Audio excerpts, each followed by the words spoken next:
we are presenting the youngest leader. Yes, youngest MLA, Palakurti MLA Yashaswini Reddy garu na mundunaru.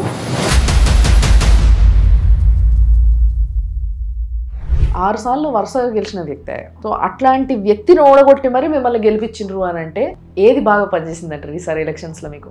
Dayakar Rao గారు ప్రజలను ఇబ్బంది పెట్టిందే. ఎర్రబెల్లి దయాకర్ రావు గారికి ఒక స్టేజ్ లో ఫండింగ్ అవసరమైతే మీ అత్తయ్య గారు ఫండింగ్ చేసేటోళ్ళు అని విన్నాం, అవునా? చేసిండ్రండి. ఫ్రెండ్షిప్ ఉంది, బేసిక్ గా పరిచయాలు ఉంది. మీరు కలిసిందా గెలిచిన తర్వాత? లేదండి. ఒక సీనియర్ మోస్ట్ అండ్ పెద్ద ఏజ్ లీడరు మీరు కలిసిన తప్పలేదేమో నాకు తెలిసి. నేను తప్పుగా ఏం భావించాను. ఎలక్షన్స్ అయ్యేదాకా వాళ్ళు ఏం చేయలేదో నేను చెప్పాలి ప్రజలకి, మేమేం చేస్తామో చెప్పాలి. ఒక 130 కోట్ల వరకు ఖర్చు బాగా పెట్టిండ్రు, ఇంటింటికి పైసా ఖర్చు పెట్టిండ్రు, అది కాంగ్రెస్ కార్యకర్తలైనా కూడా వాళ్ళకి పైసలు వంచిండ్రు అని. కాంగ్రెస్ ఇచ్చిన 6 ప్రామిస్లు ఏవైతే ఉన్నాయో ఈ 6 ప్రామిస్లని ప్రజలకి ఆన్ టైం ఈ 5 ఇయర్స్లో చేర్చగలుగుతాము అన్న నమ్మకం ఉందా మీకు? నమస్తే, ఈరోజు సుమన్ టీవీకి, సుమన్ టీవీ ప్రేక్షకులందరికీ we're presenting the youngest leader. Yes, youngest MLA, Palakurthi MLA Yashaswini Reddy garu నా ముందున్నారు. చాలా చిన్న ఏజ్ లో గెలిచి, ఒక పెద్ద వ్యక్తి పైన గెలిచి ఈ రోజు నా ముందు కూర్చున్నారు. కాబట్టి చాలా ముచ్చట్లు నేను మాట్లాడేటివి, మాట్లాడేద్దాము. ఇనుండ్రు మీరు కూడా. నమస్తే అండి. నమస్తే అండి. బాగున్నారా? బాగున్నా, మీరు ఎట్లున్నారు? నేను కూడా చాలా బాగున్నా. అండ్ ఫస్ట్లీ కంగ్రాచులేషన్స్, అనుకున్నట్టుగా సాధించిండ్రు. ఎట్లుంది మరి ఎమ్మెల్యే పదవి? మంచిగా ఉందండి. రెస్పాన్సిబిలిటీస్ వచ్చినాయి. మామూలుగా కూడా బేసిక్ గా ఆడపిల్లకి కొంచెం చిన్న ఏజ్ లోనే రెస్పాన్సిబిలిటీస్ వస్తాయి అంటారు. అవును, కానీ ఇప్పుడు ఇది పెద్ద రెస్పాన్సిబిలిటీ చాలా.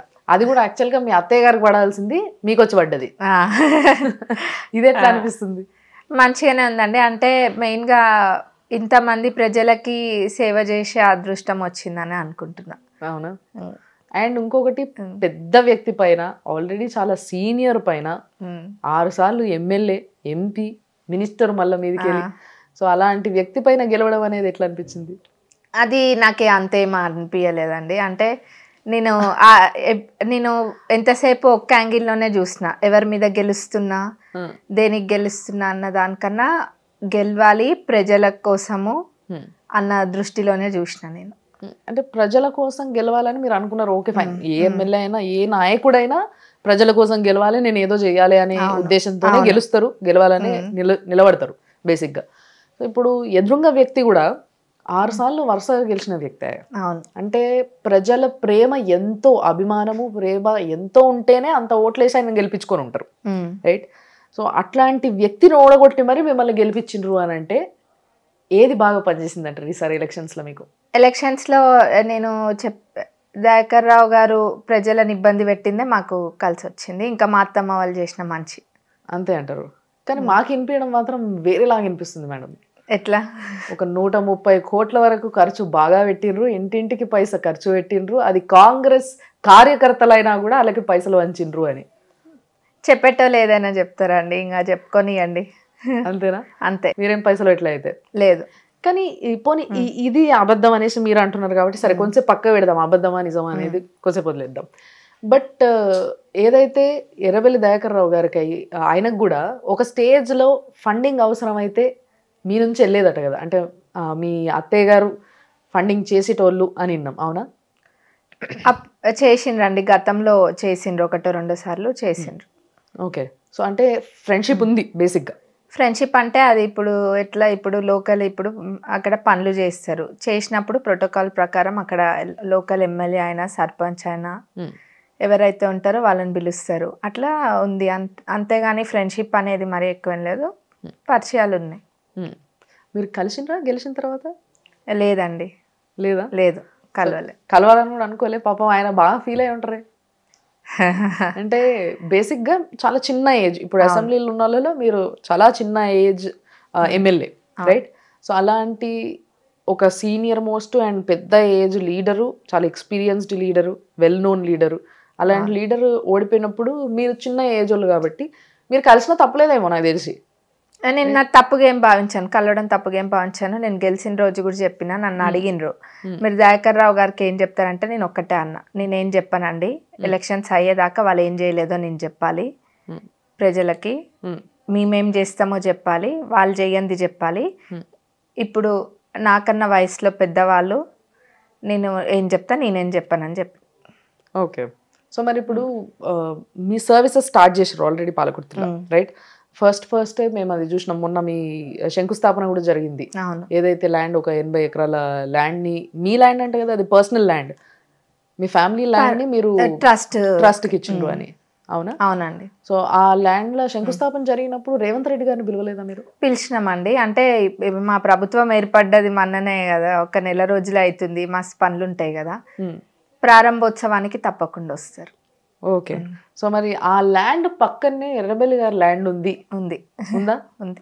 ఈ విషయంలో మీకు ఆయనకి కొట్లాట అయింది అంటే, మీకు అంటే మీ ఫ్యామిలీకి ఎర్రబెల్లి గారికి కొట్లాట అయ్యింది, ఇక్కడనే అసలు కొట్లాట మొదలయ్యింది అని విన్నాం మేము, అవునా? వాళ్ళ ల్యాండ్ మా ల్యాండ్ పక్కన ఉంది, కరెక్టే. వాళ్ళ ల్యాండ్ మా పక్కన ఉన్నదానికి మాకు ఏం కొట్లాట లేదండి. కాకపోతే కొనేటప్పుడు మేము ల్యాండ్, అంత ల్యాండ్ ఒక్కళ్ళ దగ్గరనే ఉండదు కదా, అందరు ఫార్మర్స్ దగ్గర 5 ఏళ్ళు, మా పెళ్లి 2018లో అయింది, 5 ఏళ్ళకి వెళ్ళి కలెక్ట్ చేసుకుంటూ వస్తుండ్రు ఆ ల్యాండ్. ఓకే. అక్కడ కొంచెం కొనుక్కుంటా, మరి అది లాస్ట్ లోకి వచ్చేసరికి కొనడానికి కొంచెం ఇబ్బంది పెట్టడం జరిగింది. ఓకే. అయితే లాస్ట్ మూమెంట్ లో ఎలక్షన్స్ కి ముందు మీరు అరెస్ట్ అవ్వడం జరిగింది, రైట్? మిమ్మల్ని అరెస్ట్ చేశారు. నేను కాలేదండి, మా అత్తమ్మ మామయ్యకి campaigning, last day of campaigning 28th కదా, అయితే 28th ఈవినింగ్ 5 o'clockకి అది కట్ ఆఫ్ టైమ్. అది చేసుకొని మేము ఇంటికి అప్పుడే వస్తున్నాం, అంటే మేము పాలకుర్తి టెంపుల్ పోయినాం, మా అత్తమ్మ వాళ్ళ ఇంటికి వచ్చిండ్రు అనమాట. అయితే అప్పుడు వచ్చేసరికి పోలీసులు ఉన్నారు, మీరు ఉండద్దు మీరు పోవాలి అని చెప్పి వాళ్ళు వచ్చిండ్రు. అయితే అయిపోయింది, మళ్ళీ పోయినారు వెనకకి, పోయి మళ్ళీ అప్పుడే మేము వచ్చినాం అనమాట. మళ్ళీ నోటీస్ పట్టుకొని మీరు ఉండద్దు, ఇక్కడ ఉండద్దు, మీరు ఈ కాన్స్టిట్యున్సీలోనే ఉండద్దు అని మా అత్తమ్మ మామయ్యని వచ్చి చెప్పిండ్రు. అయితే మేము అడిగినాం, మరి సరే ఇక్కడ ఉండద్దు అంటుండ్రు, బాగానే ఉంది, మళ్ళీ ఎక్కడ ఉండాలి, తెలంగాణ అంతా ఎలక్షన్స్ అవుతుంది, ఈడొద్దా హైదరాబాద్ పోతే ఆడికెళ్ళి పంపిస్తారు, ఇంకెడికో పోతే ఇంకెడికెళ్ళో కూడా పంపిస్తారు, మరి ఎక్కడ ఉండాలని ఆ రోజు బాధ అనిపించింది. అంటే ఎన్నో లక్షల మంది ఉంటారు, ఎంతో మంది అక్కడ మీకు తెలియంది ఏం కాదు, ఎంతో మంది ఉంటారు అట్లా చూసుకుంటే, మరి వాళ్ళందరిని ఎక్కడ పంపిస్తారని అనిపించింది. ఓకే. మరి దౌర్జన్యం అవసరమా అని. ఓకే. ఈ లాస్ట్ మూమెంట్ లో ఈ ఇష్యూ ఏదైతే జరిగిందో, ఈ ఇష్యూ మీరు గెలవడానికి చాలా సహకరించింది అని కొంతమంది మాట్లాడుతున్నారు, ఏమంటారు మీరు?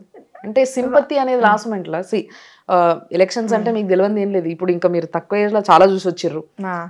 ఒకటి పైసలు, రెండోది సింపతి, మూడోది జనాల్లో ఒక విపరీతమైన క్రేజ్. ఎలాంటి క్రేజ్ అంటే అది వీళ్ళని గెలిపించుకోవాలి, వీళ్ళు ఏదో ఒకటి చేస్తారన్న ఒక నమ్మకం తెచ్చుకోవడం, నమ్మకం బేసిక్గా చెప్పాలంటే.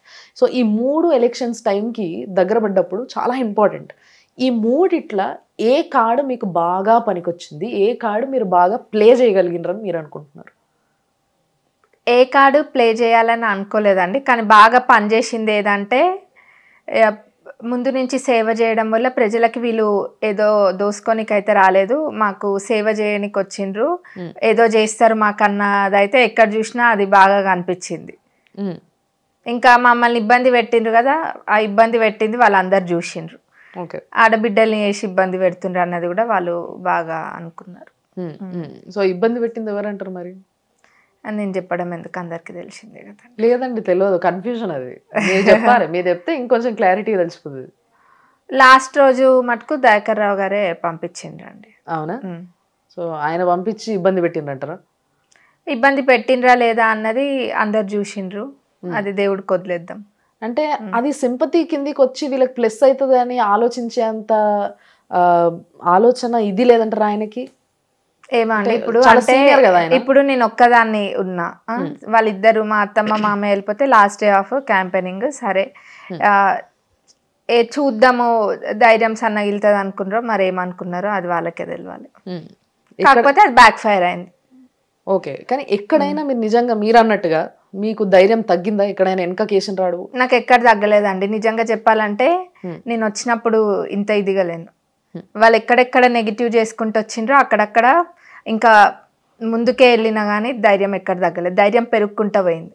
అండ్ ఇంకొకటి ఉంది ఏంది అని అంటే యశస్విని రెడ్డి గారికి యాక్చువల్గా నిజంగా చెప్పాలంటే మీరే ఒక మామూలు ఎమ్మెల్యే, మీకు షాడో ఎమ్మెల్యేగా ఝాన్సీ రెడ్డి గారు ఉంటారు. అంటే అసలు ఎమ్మెల్యే ఎవరు అనేది క్వశ్చన్ ఇక్కడ. గెలిచింది మీరు, ఓకే, ఇది కొంతసేపు కళ్ళు మూసుకొని పక్క పెడదాం. ఇద్దరు పేర్లు వినిపిస్తున్నాయి. పాలకుర్తి ఎమ్మెల్యే ఎవరు, యశస్విని రెడ్డియా ఝాన్సీ రెడ్డియా అంటే ఏం చెప్తారు? ఆబ్వియస్గా యశస్విని రెడ్డి అనే చెప్తా అండి నేను, విత్ నో డౌట్. మరి అట్లనే ఝాన్సీ రెడ్డి గారు అంటారా? అందరికీ అది కూడా తెలిసిన విషయమే. ఝాన్సీ రెడ్డి గారికి రావాల్సిన టికెట్ యశస్విని రెడ్డికి వచ్చిందని. ఝాన్సీ రెడ్డిని చూసి ఓట్లు కూడా జనాలు వేసిండ్రు, యశస్విని రెడ్డిని కూడా చూసేసిండ్రు. ఝాన్సీ రెడ్డి యశస్విని రెడ్డి ముందు ఝాన్సీ రెడ్డి ఉంది, యశస్విని రెడ్డి. మీరే అన్నారు మా అత్తగారు వాళ్ళు చేసిన ఏదైతే సేవ ఉందో దాన్ని చూసి ఓట్లేసి. అవును, రైట్. ఇది ఫస్ట్ నుంచి మీరు 3 సార్లు అన్నారు, ఇప్పుడే చెప్పండి. సో అలాంటప్పుడు మిమ్మల్ని చూసి జనాలు ఓట్లు వేసిర్రు అనే క్వశ్చన్ లేదు ఇక్కడ. నేను చెప్తున్నా కదా, అదే నన్ను చూసి కూడా వేసిండ్రు. ఇప్పుడు యశస్విని రెడ్డి అని అది కూడా చెప్తున్నా కదా, నన్ను చూసి కూడా వేసిండ్రు. ఎందుకంటే నేను జనాలకు పోయినప్పుడు కనెక్ట్ అయినా, జనాలతో వాళ్ళ సమస్యలు తెలుసుకోవడం అయినా కానీ ఏదైనా. నేను పాలిటిక్స్ అంటే ఇట్లుంటుందా అని అనుకున్నా వాళ్ళ బాధలు చూసి. ఎక్కడ పోయినా కానీ వాళ్ళకి ఇల్లు అయినా ఏదైనా మాకు అవి రాలేదు ఇది రాలేదు అని వాళ్ళు బాధలు చెప్తుంటే, సరే వీళ్ళకి ఏదో చేయాలన్న ఇది నాలో వచ్చింది. అది వాళ్ళందరూ కూడా గమనించిండ్రు. ఎక్కడ పోయినా కానీ ఎంతో ఆదరించిండ్రు, వాళ్ళ అభిమానాన్ని. యాక్చువల్గా మీరు ఇది చెప్తుంటే నాకు ఒక ఇన్సిడెంట్ గుర్తుకొచ్చింది. రీసెంట్ ఒక వీడియో చూసిన నేను. ఎవరో ఒక ఆవిడ వచ్చి మిమ్మల్ని అడుగుతున్నారు, నాకు ఇల్లు కావాలమ్మా, ఇల్లు లేదమ్మా అని చెప్పి బాధపడుకుంటా అడుగుతుంది. అయితే దాని కింద కొన్ని కమెంట్స్ మీరు చదివినరో లేదో నేను చదివినా, ఎందుకంటే మేము కొన్ని అలాంటి ఫాలో అవ్వాల్సి ఉంటుంది. అండ్ కొంతమంది దగ్గర నుంచి ఫీడ్బ్యాక్ తీసుకున్నా. కొంతమంది ఏమన్నారంటే, అమ్మ నువ్వు ఎమ్మెల్యే తల్లి, నువ్వు స్పందించాలి ఫస్ట్, ఇమీడియట్ గా వాళ్ళకి ఊరటను కలిగియాలి. కానీ ఒక ఆఫీసర్ లాగా, ఒక ఐఏఎస్ ఆఫీసర్ లాగా, ఒక ఎంఆర్ఓ లాగా అట్లా మాట్లాడుతున్నారు. రూల్స్ అండ్ రెగ్యులేషన్స్ నువ్వు పోయి అప్లై చేసుకో, తర్వాత మా వాళ్ళు వచ్చి నీకు ఎలిజిబిలిటీ ఉందా లేదా చెక్ చేస్తారు, దాని తర్వాత ఇస్తారు. ఇదంతా ప్రాసెస్ అయ్యి ఉండొచ్చు, కాదనడానికి లేదు. డెఫినెట్లీ ప్రాసెస్లో వెళ్ళాలి ఎవరైనా, కాదని నేను అన్నాను. కానీ ఒక ఎమ్మెల్యేగా మీ బాధ్యత అది కాదు. మీరు ఫస్ట్ వాళ్ళకి ఓ భరోసా ఇవ్వాలి.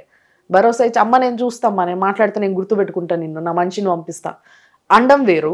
కానీ ఇంకా మీకు ఆ క్వాలిటీస్ రాలేదు, మీరు ఒక ఐఏఎస్ ఆఫీసర్ లాగా బిహేవ్ చేస్తున్నారు అని కొందరు అంటున్నారు. మీరేమంటారు దీనిపై? నోర్లున్న వాళ్ళు ఏమైనా మాట్లాడుకుంటారు, అది నేను పట్టించుకోను అనుకోండి. ఆబ్వియస్ గా జెన్యున్ గా అది నేను అన్నా అనుకోండి, నేను పట్టించుకుంటా. నేను ఆనంది కల్పించుకుంటే దేవుడు చూసుకుంటాడు వాళ్ళని. నేను ఎక్కడైనా ఎవరైనా వస్తే క్లియర్ కట్ గా మేమున్నాము, మేము చూసుకుంటామని నేను ఎక్కడ చెప్పకుండా లేను ఎవరికైనా కానీ. కాకపోతే కొంతమంది ప్రజాపాలనకు పోయినప్పుడు, ప్రజాపాలన పెట్టిందే అప్లై చేసుకోవడానికి కదండి, అది అప్లై చేసుకోవడానికి పెట్టిండ్రు, వాళ్ళు అప్లై చేసుకుంటారు. రాకపోతే మటుకు మా దగ్గర రాండమ్మా తప్పకుండా అవుతుంది అని మటుకు నేను ఒక్కళ్ళకి కూడా చెప్పకుండా లేను. అంటే బేసిక్ గా ప్రజాపాలన అనే ఈ పదం కన్నా కూడా ప్రజల వద్దకు పాలన అనే పదం చాలా ఫెమిలియర్ గా ఉంటది మనకి. ప్రజాపాలనకు పోయినప్పుడు చెప్పినప్పుడు ప్రజల దగ్గరికే పాలన తీసుకురావడం జరిగింది, ప్రజలకు అనుకూలంగా ఉండడం కోసం, ప్రజలకు ఏమి ఇబ్బంది లేకుండా ఉండడం కోసం అని చెప్పింది. సో ప్రజల వద్దకు పాలన తీసుకుపోబోతున్నారా మీరు? ప్రజలకు పాలన చేయడానికి ట్రై చేస్తున్నారా మీరు? ట్రై చేయట్లేదు, చేస్తాం, డెఫినెట్ గా చేస్తారు. సో మీ ప్లాన్స్ ఏంది? నెక్స్ట్ ఏం చేయబోతున్నారు పాలకుర్తికి? పాలకుర్తిలో ఫస్ట్ మాది అది చెన్నూరు రిజర్వాయర్, పాలకుర్తి రిజర్వాయర్, అది నాస్కల్ది 3 కలిసి ఉన్నాయి. వాటికి అది ఫస్ట్ అది స్టార్ట్ చేద్దాం అనుకుంటున్నాం. దానికోసము ఇంకా అట్లనే మేము ఏమేమైతే ప్రామిసెస్ చేసినామో, డిగ్రీ కాలేజే కానివ్వండి, ఇంకా వేరే ఏమైనా అవన్నీ ఒక్కొక్కటి చేసుకుంటూ వస్తాం. ఓకే. అండ్ మీరు టార్గెటెడ్గా, అంటే మీరు అన్నారు కదా నన్ను చూసి కూడా ఓట్లు వేసిండ్రు అని, అంటే జనాలు మిమ్మల్ని చూసి ఓట్లు వేయాలి అని అంటే మీకు నిజంగా ఆ కాన్స్టిట్యున్సీ గురించి, అక్కడ ప్రజల కష్టాల గురించి, వాళ్ళ రిక్వైర్మెంట్స్ గురించి మీకు బాగా తెలిసి ఉండాలి. సో మీరు గమనించింది ఏంది, పాలకుర్తిలో ప్రజలకి ఏం కావాలా నిజంగా చెప్పాలంటే? ఈ మెడికల్ కాలేజీలు ఇవన్నీ వెరాస్ తెలంగాణలో చాలా జిల్లాలలో ఇంకా చాలా అవసరాలు ఉన్నాయి. ఇంజనీరింగ్ కాలేజీలు కావాలి, మెడికల్ కాలేజీలు కావాలి, ఇంకోటి కావాలి, ఇట్లా చాలా ఉన్నాయి. సో ఇవన్నీ పక్కకు పెడితే పాలకుర్తికి బేసిక్గా ప్రజల నీడ్స్ ఏంది? పాలకుర్తిలో అంటే ఫస్ట్ ఇల్లు ఎక్కడ పోయినా కానీ ఇల్లు అడిగిన. మీరు ఇందాక నా పైన అన్నారు కదా, దాని గురించి ఫస్ట్ చెప్పుకొస్తాను నేను. ఎక్కడ పోయినా కానీ ఇల్లది అన్నది ఫస్ట్ నేనే చెప్పిన. దాని నుంచి మీరు నన్ను క్వశ్చన్ అడిగినారు. ఎక్కడ పోయినా వాళ్ళు ఇందిరమ్మ ఇల్లు ఉన్నాయి ఇక్కడ, కానీ మాకు ఇల్లు వాళ్ళు బీఆర్ఎస్ ప్రభుత్వం ఉన్నప్పుడు ఇల్లు రాలేదన్నారు.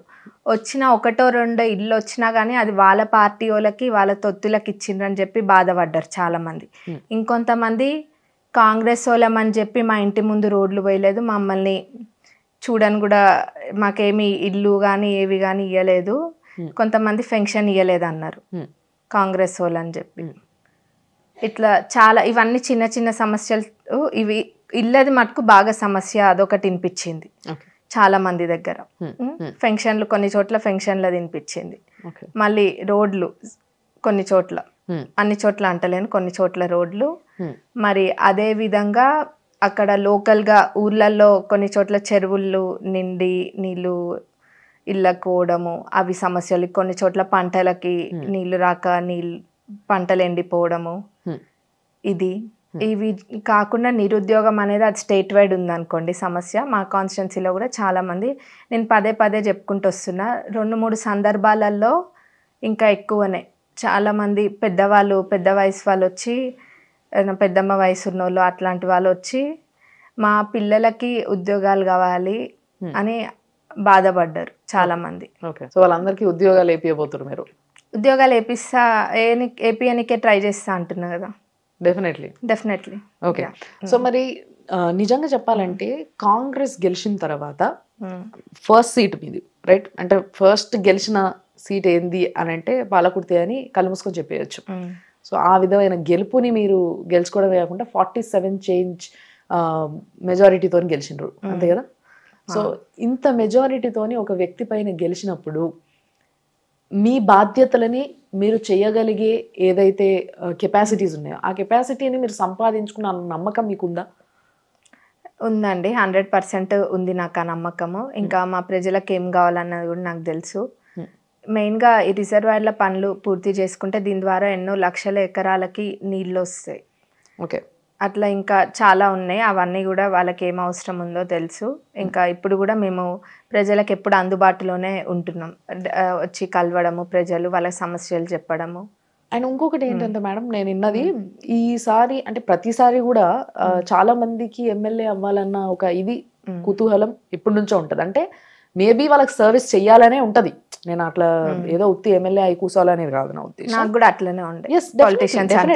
డెఫినెట్లీ ఏ పొలిటిషియన్ కైనా, ఎంత పని చేయని వాడికైనా అట్లీస్ట్ ఎమ్మెల్యే అవ్వాలి అని ఆలోచిస్తున్నారు అని అంటే ప్రజలకు ఏదో చెయ్యాలన్న మూల ఎక్కడనో ఉండే ఉంటది. డెఫినెట్ లేకుంటే అయితే ఎవరు ఉండరు. చేస్తారా చేయరా అనేది సెకండరీ, అది వేరే టాపిక్ అది. బట్ ఆలోచన మాత్రం కంపల్సరీ ఉంటది. ఆ విషయం నేను గమనించింది.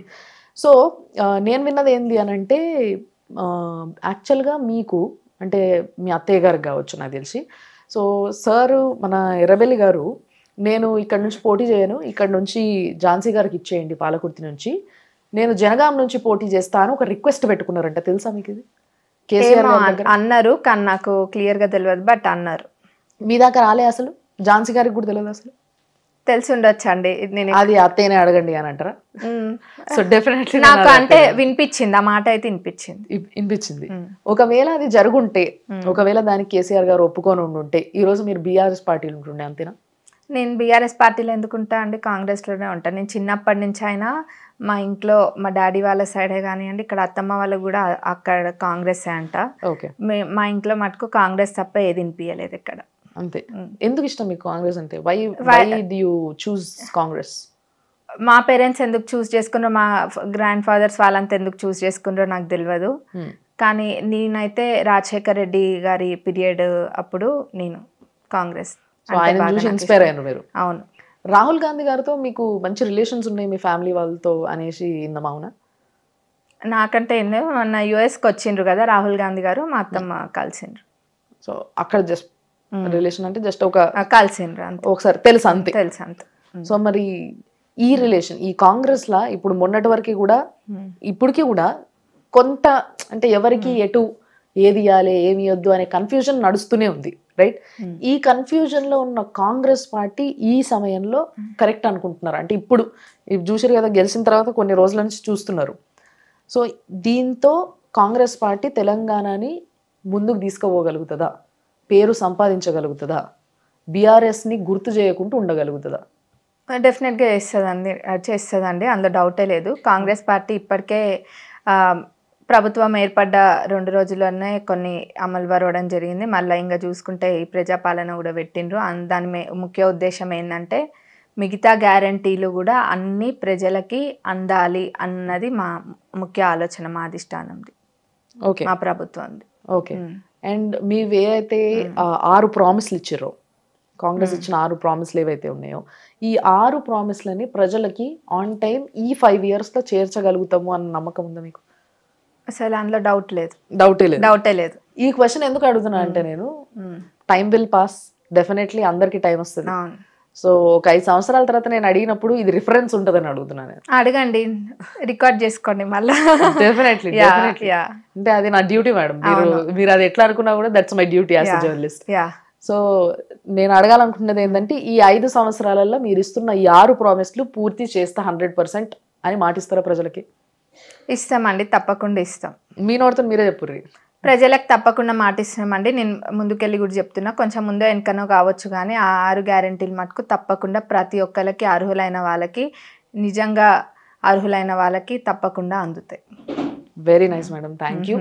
అండ్ ఎస్, మిమ్మల్ని చూస్తుంటే నిజంగా చాలా మందికి ఇన్స్పిరేషన్గా మారుతున్నారు మీరు. అంటే చిన్న ఏజ్లో పాలిటిక్స్ని బీట్ చేయగలుగుతాం, మేము నిలబడగలుగుతాం, మేము గెలవగలుగుతాం అన్న ఒక హోప్ని తీసుకొచ్చారు మీరు ప్రజల్లో. Thank you so much for that. And మీరు కూడా ఇట్లానే మీ ఏజ్ గ్రూప్ వాళ్ళని పాలిటిక్స్లోకి తీసుకురావడానికి ఇంకా ఎంకరేజ్ చేయాలని నేను కూడా కోరుకుంటున్నాను. డెఫినెట్గా ఎంకరేజ్ చేస్తాను అండి. ఎందుకంటే నార్మల్గా పాలిటిక్స్ అనగానే ఒకటి ఉంటుంది మైండ్లో ఎవరికైనా, అందులో ఏళ్ళు పెట్టాలనుకోరు ఎవరు, అవును, ముఖ్యంగా మా ఏజ్ వాళ్ళు. కానీ అట్లేం లేదు, మనకి ఎప్పుడు ఒకటేలాగా ఉండదు. మనకు మంచిగా ఏదైనా చేయాలన్న మంచి భావన ఉంటే ఆ మార్పు మనమే ఎందుకు తీసుకురావద్దు అని యూత్కి కూడా నేను చెప్తున్నా. మనం తప్పకుండా యూత్ మార్పు తీసుకురావచ్చు. అంటే ఇప్పుడున్న పెద్దవాళ్ళు మార్పు తీసుకురావట్లేరని కాదు, వాళ్ళ మార్పు వాళ్ళు తప్పకుండా తీసుకొస్తారు. యూత్ లాగా కొత్త ఆలోచనలతోటి ముందుకెళ్ళాలి. మరి మా పాలకుర్తిని కూడా ఒక రోల్ మోడల్ లాగా చూపించాలని నేను మొదటి నుంచి అనుకుంటున్నా. అందులో సక్సీడ్ అవుతా అని కూడా నమ్మకం నాకుంది. Thank you madam, thanks a lot and all the best. మీకు కూడా థ్యాంక్ యూ అండి. మీరు చేయాలనుకునే అన్ని టైం టు టైం అన్ని చేసి మీరు నిరూపించుకోవాలి. మీలాంటి లీడర్స్ ఇంకా చాలా మంది రావాలి, యంగ్ లీడర్స్ అని మేము కూడా కోరుకుంటున్నాం. All the best and thank you. Thank you అండి. Thank you so much.